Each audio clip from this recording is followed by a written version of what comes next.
Hallo, ich bin Timo von Cloudworks und ich möchte euch heute zeigen, wie wir mit unserer Salesforce-Erweiterung Integrate über unseren API-Partner Mason in circa einer Viertelstunde eine vollwertige funktionierende Dativ-Integration für Salesforce schaffen, die es uns ermöglicht, Belegbilder, Buchungssätze automatisiert oder per Klick, jetzt in dem Beispiel zeige ich es euch per Klick, aber genauso einfach ist es auch voll automatisiert, zu Datev hochladen. Ja?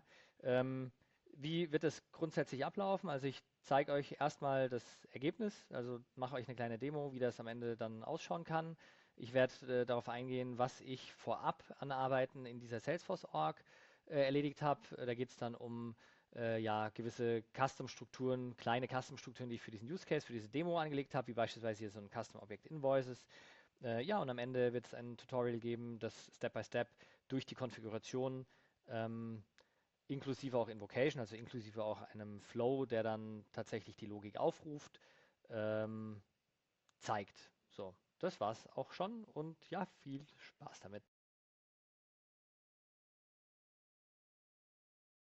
So, wie schaut das Ganze aus, wenn es fertig ist? Wir befinden uns hier auf Ebene dieses Beispiel Rechnungsdatensatzes. Nochmal zum Recap. Ja, wir haben hier einen File liegen, wir haben hier ein Rechnungsdatum, wir haben eine Rechnungsnummer und eine zugehörige Opportunity. Auf Ebene der Opportunity dann Opportunity-Produkte und auf Ebene der Opportunity auch ein Mehrwertsteuersatzfeld, das für die Berechnung der Summen da ist. Jetzt haben wir hier einen Button gebaut, der nennt sich Upload. Auf den klicke ich und wenn ich den Button klicke, dann wird im Hintergrund Integrate mit der Konfiguration, die ihr gleich sehen werdet, invoked. Wir bekommen hier eine Erfolgsmeldung zurück. Hier auch nochmal als Response die Bestätigung, dass das Ganze erfolgreich war. Und wenn wir jetzt zu Datev wechseln und nach unserer Rechnungsnummer suchen, dann sehen wir, dass hier tatsächlich eine Rechnung hochgeladen wurde. Zur Vorbereitung haben wir ein paar Custom-Felder angelegt und ein Custom-Objekt. Custom-Felder beispielsweise auf Ebene der Opportunity, ein VAT, also ein Umsatzsteuersatzfeld, ähm, in dem man den Umsatzsteuersatz hinterlegen kann, 19% in dem Fall. Und wir haben ein Feld Amount Gross für die Darstellung, Berechnungsformelfeld der Bruttosumme dieser Opportunity. Genau, wir haben ein Custom-Objekt angelegt, Invoices, das wir dann Master Detail mit der Opportunity verknüpft haben. Das dient der ja, zusätzlichen Speicherung von Metadaten zu dieser Rechnung, zu diesem Beleg, den wir dann auch an Datev übermitteln wollen. Der Name ist jetzt die Nummer. Wir haben ein Datum da drin, wir haben einen Status drin und wir haben die Möglichkeit, in einem Response-Feld die Antwort der Schnittstelle zu speichern. Am Ende werden dann an Datev übermittelt die Opportunity-Produkte, jetzt in diesem Use-Case-Fall zumindest, es geht mit einer beliebigen Struktur, aber auch die Opportunity-Produkte als Line-Items für diesen Buchungssatz. Und dazu haben wir dann in dem Opportunity-Product auch nochmal ein Gross-Total-Feld angelegt. Das ist wieder ein Formelfeld, das den Mehrwertsteuersatz der Opportunity mit dem Total Price des Opportunity-Products mal nimmt. Und auf Ebene des Produkts selbst haben wir ein Feld angelegt, General Ledger Number, zur Übermittlung der ja, Konto, der Umsatzkontonummer so rum. Ja. Was haben wir sonst gemacht noch? Wir haben Integrate installiert. Ja, das war es eigentlich. Also Integrate hier, seht ihr es. Konfiguration erkläre ich gleich.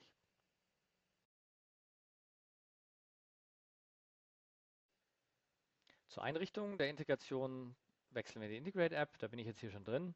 Und ja, um einen Überblick zu geben vorab, werden wir, ich sage mal, drei Sachen grundsätzlich einrichten. Das eine ist, wir werden Mason als neuen Provider hinterlegen, dort dann unsere Zugangsdaten, die wir zur Authentifizierung mit dem Mason-Server benötigen, hinterlegen. Dann werden wir den Endpunkt, den wir ansprechen möchten, für den Upload des Buchungssatzes zu Datev, werden den konfigurieren und werden dann am Ende noch ein Mapping konfigurieren. Das Mapping, ja, letztlich verheiratet dann die Struktur, die man in dem Endpunkt definiert hat, mit den Salesforce-Daten, die zugrunde liegen. Zielsetzung hier, die Daten aus ja, diesem Invoice, Custom-Objekt und den zugehörigen Daten aus Opportunity, Account, Opportunity-Produkten, Produkt etc.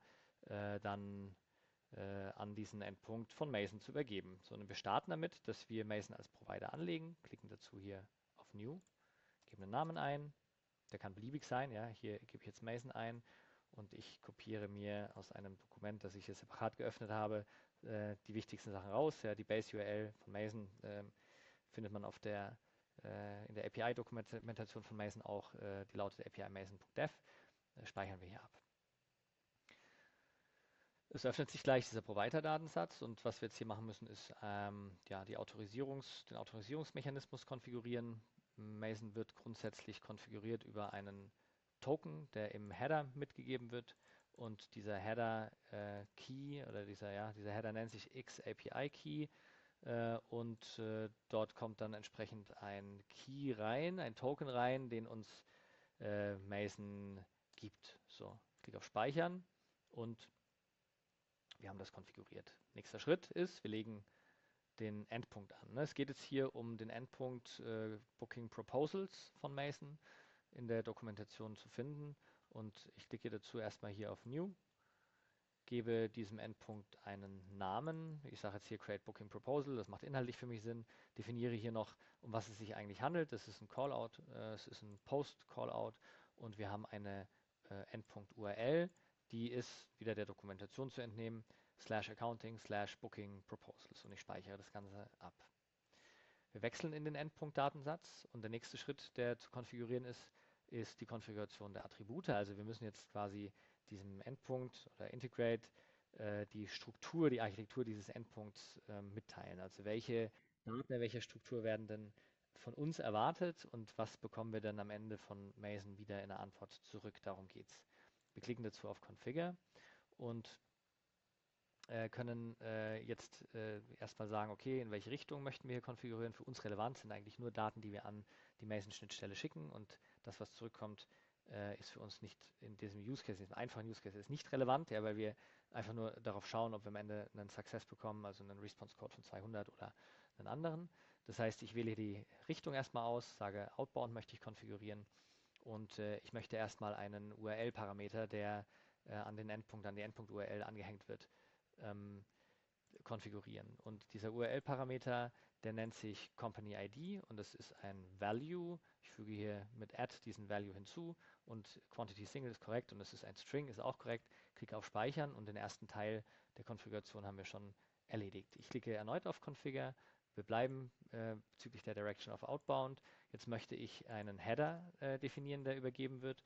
Da geht es um den die Zugangsdaten dann zu Datev, ja, die wir aber auch von Mason, das ist über einen anderen Endpunkt zu ermitteln, ähm, erstellen können. Und der Identifier dieses Headers nennt sich xAccountKey, ist wieder ein Value und auch hier vom Typ String. Speichern wir ab und damit ist auch der Teil der Konfiguration erledigt.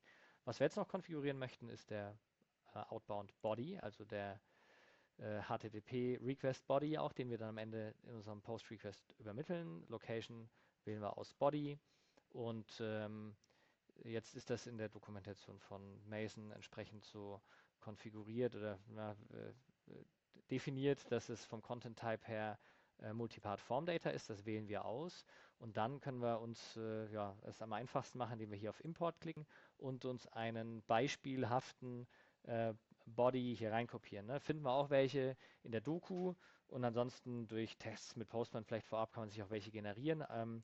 Den kopieren wir einfach rein. So schaut so ein exemplarischer Body aus und klicken auf Import und dann erzeugt Integrate diese Attributstruktur, also die Struktur, in der Daten an Mason übermittelt werden müssen, von alleine. Ne? Wir haben hier einmal ein Files Array, das weiß ich, das kann ich auch korrigieren entsprechend. Jetzt ist mal Bild im Weg. Files Array vom Datentyp File. Wir haben Booking Type, das ist ein String. Wir haben Booking Proposal, das ist eine Node. Da steckt mehr dahinter. Da ist ein ganzes JSON hinterlegt.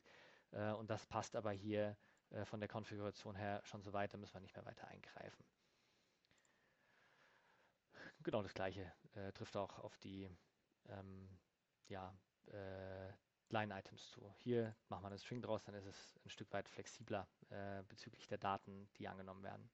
Wir speichern das Ganze und haben damit das, was für uns relevant ist, eigentlich schon in dem Endpunkt konfiguriert. Wenn man möchte, und ich mache das jetzt exemplarisch mal, funktioniert das für die Richtung zurück genauso. Also Wenn wir jetzt Antworten erhalten von Mason und die in irgendeiner Art und Weise weiterverarbeiten möchten, dann können wir es hier in der Konfiguration des Endpunktes Direction Inbound wählen. Jetzt beispielhaft am Body, können auch hier sagen Import, das ist es ein JSON bei Mason. Ich kann hier mal einen Test JSON reinkopieren, klicke auf Import und bekomme dann hier auch automatisiert diese gesamte Struktur angelegt. So. Das war auch schon die Konfiguration des Endpunktes. Jetzt verbleibt noch zu guter Letzt die Konfiguration des Mappings. Ja? Und um das Mapping anzulegen, klicken wir in dem Endpunkt auf New bei der Liste der Mappings. So, jetzt funktioniert es. Und genau, geben dem auch wieder einen Namen. Ja, ich würde sagen, wir nennen das mal genauso wie auch den Endpunkt, Create Booking Proposal, das passt. Weiteres müssen wir hier erstmal nicht angeben. Wechseln in den Datensatz dieses Mappings rein. So. Und der erste Schritt, das erste, was wir tun, ist, wir geben diesem Mapping jetzt einen Datenkontext. Also wir sagen, in welchem Kontext meiner Salesforce-Architektur wird denn dieser Endpunkt angesprochen. Und aus diesem Datenkontext können wir uns dann bedienen, um die Attribute, die dort an Mason übermittelt werden, mit Inhalten zu befüllen. So, das läuft über diese Scopes, dieser Datenkontext. Und ich kann hier sagen Add Scope und füge erstmal eine Primärscope hinzu, also das Objekt, von dessen Ebene aus ich diesen Endpunkt ansprechen möchte. Und das ist mein Custom-Objekt, nämlich die Rechnung.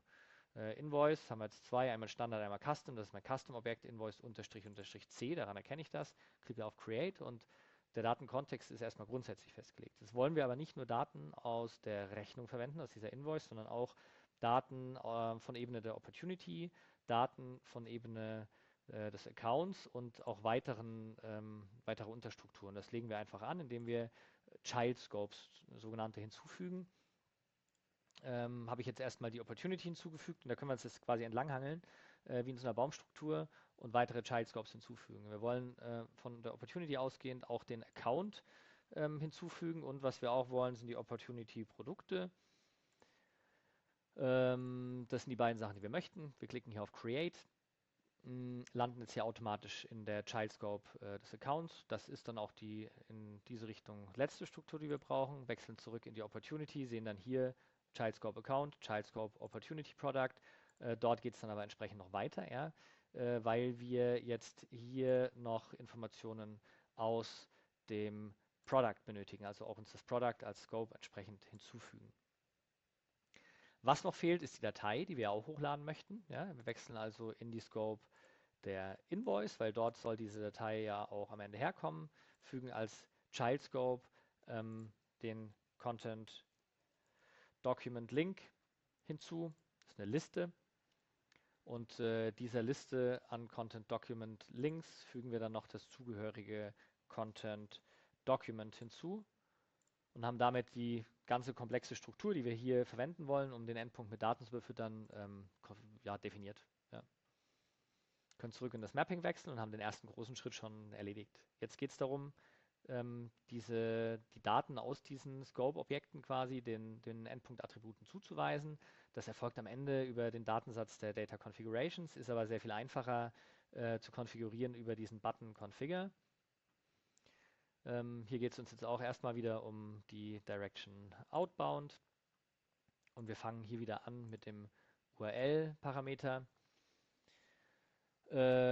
Ich schaue in meine schlaue Liste, damit ich weiß, was ich hier reinkopieren muss und kopiere hier mal für die Company ID einen statischen Wert rein, nämlich diesen hier und speichere. Habe damit den URL-Parameter schon definiert. Klicke wieder auf Configure. Diesmal geht es uns weiterhin outbound um den Header. Bestätige das Ganze und für diesen X-Account-Key füge ich wieder einen statischen Wert hinzu. Das ist dieser Account-Key, den wir über die Mason-Schnittstelle, über einen anderen Endpunkt einmalig erhalten haben. So, und jetzt klicke ich wieder auf Configure und jetzt geht es darum, den Body auch noch zu konfigurieren. Outbound ist korrekt. Ich wähle Body und fange jetzt hier an mit Files. Sage, möchte bitte die Files befüttern aus meinen Content Documents und möchte die Last Published Version ID übergeben als Datei, die dort hochgeladen werden soll und als File Name nehmen wir den Title. So haben wir den ersten Teil schon erledigt. Der Booking Type, das ist was, was man in der Dokumentation nehmen kann. Das ist ein statischer Wert. Da muss einfach Invoice reingeschrieben werden. Und dann geht es noch um die letzte Komponente, nämlich das Booking Proposal, dieses JSON, das ein bisschen komplexer ist.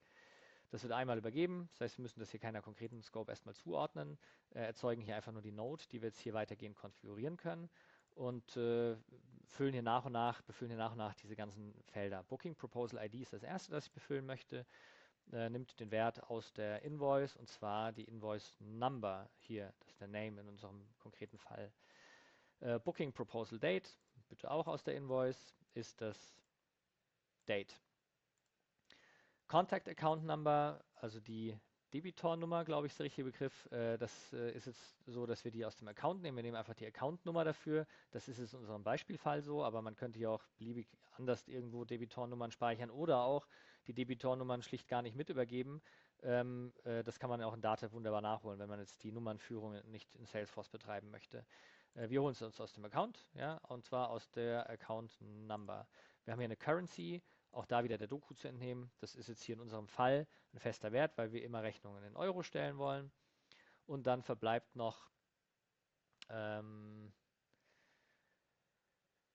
Total Gross Amount zum einen. Das holen wir uns aus dem Opportunity, aus der Opportunity. Das ist unser Formelfeld. Amount Gross und einen Ledger Name, den wir hier auch definieren. Das ist wieder ein statischer Wert. Hier Ausgangsrechnungen. Jetzt haben wir hier noch eine untergeordnete Node, nämlich die Line Items. Die wollen wir befüllen aus den Opportunity Products. Also jedes Opportunity Product soll am Ende so ein Line Item werden. Klicken hier auf Configure und haben hier dann zwei Werte, die wir hier konfigurieren möchten. Mason in der Schnittstellendokumentation erlaubt mehr auch, das übergeben wird, aber für unseren Fall reichen diese beiden Werte. Und zwar einmal die Account Number,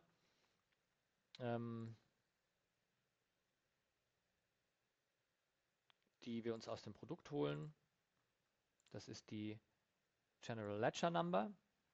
Das ist ein Formelfeld, oder das ist auch ein Custom-Feld, was wir dort angelegt haben. Dort haben wir unsere Umsatzkontonummer hinterlegt. Und das zweite Feld, das wir definieren, ist die Total Gross Amount. Holen wir uns aus dem Opportunity Product und dort aus diesem Formelfeld, das wir uns angelegt haben, nämlich Gross Total, so haben wir es genannt. Fertig. Soweit zur Konfiguration von Integrate. Jetzt können wir einmal hier auf Validieren klicken und auch schauen, dass tatsächlich die Daten soweit korrekt hinterlegt sind, und haben jetzt die Möglichkeit, das schon ein erstes Mal zu testen, indem wir hier auf Test klicken und unseren Testdatensatz auswählen, auf Create klicken und dann wird im Hintergrund ein Job angelegt und der Callout wird tatsächlich ausgeführt. Es dauert eine gewisse Zeit, ja, und wenn dieser Callout durch ist, sehen wir hier, okay, ist erfolgreich durch und hat funktioniert. Ja. Was jetzt noch fehlt, ist die Invocation und da ist eigentlich der einfachste Weg, dass wir uns einen Flow anlegen, den wir über Button oder aber auch Record-Triggered aufrufen. Ich würde jetzt hier in dem Beispiel tatsächlich das mal über einen Flow machen, der durch einen Button-Klick getriggert ist. Ja. Dazu wechseln wir in das Salesforce Setup, gehen in unseren Flow-Builder und erstellen einen neuen Flow.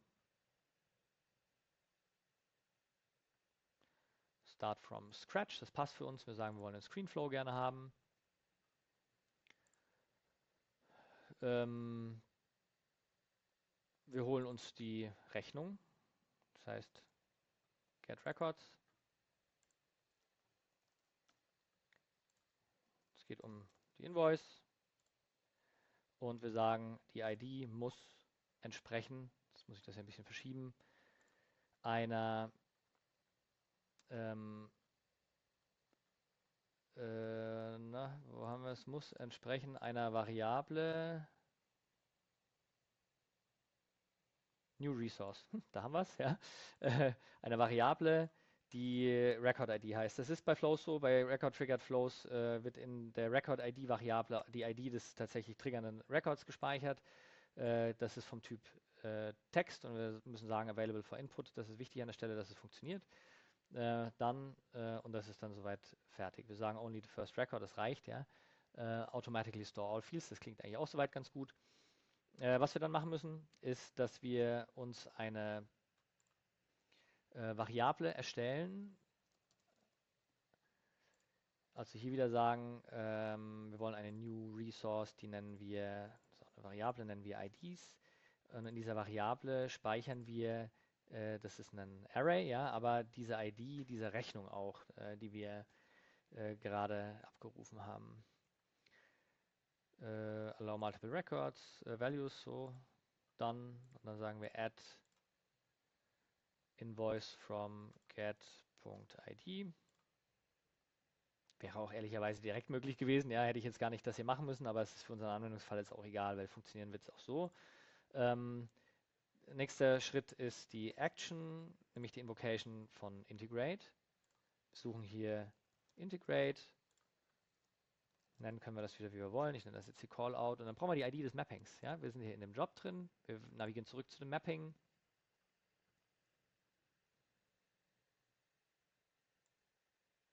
Kopieren uns diesen Identifier raus. Gehen in unseren Flow-Builder. Ne? Kopieren das hier rein und sagen Parent-IDs, ne? Unsere Collection IDs. Und ja, am Ende empfiehlt sich immer noch, dass man einen Screen erstellt. Header brauchen wir keinen, ehrlicherweise. Text, Display Text, Insert Resource, Outputs from Callout. Die Message, wir wollen das Ergebnis quasi haben. Ja, warum eigentlich nicht? Und speichern das Ganze ab. Ein Name braucht das Ganze auch noch. Screen, sehr kreativ. Dann noch was vergessen. You have 2 errors. Generell der Screen, so rum. Screen, API Name Screen und das ist dann die Message, so API Name. Dann, jetzt hat es geklappt. So, also speichern das Ganze. Invoice, Upload, speichern das, aktivieren das, wechseln zurück aus dem Flow-Builder in unseren Objektmanager, wechseln in diese Rechnung, das Rechnungsobjekt und erzeugen uns dann hier eine Action, die diesen Flow invoked. New Action, Create a Record, nein, wir wollen einen Flow, Invoice Upload, Label, Upload, speichern wir, gehen in unser Page Layout rein und Mobile and Lightning Actions haben dann hier unseren Upload, also müssen wir davor einmal hier zulassen, dass wir dort was hinzufügen, speichern das Ganze und haben dann in unserer Rechnung diesen Button. So, was ist noch wichtig? Wir müssen einmal nochmal in das Mapping gehen und 2 Dinge, die ich noch machen möchte. Ich möchte einmal noch konfigurieren, dass die Rückantwort, also beziehungsweise der Response-Code in das Feld Response gespeichert wird auf Ebene der Rechnung. Dafür gehe ich hier nochmal auf Configure, sage Inbound. Ja, und sage, ich möchte in diese Rechnung einen statischen Wert schreiben. Bin ich mir selber im Weg. Add. Möchte das aus einer Variable befüttern, hier Response, und möchte sagen, aus der Variable Response Code bitte. Und damit habe ich dann das auch noch konfiguriert. Und wir müssen das Mapping dann aber auch aktivieren. Nur aktivierte Mappings können genutzt werden. Es sei denn für Testzwecke, wie man das vorhin gesehen hat, aktiviere,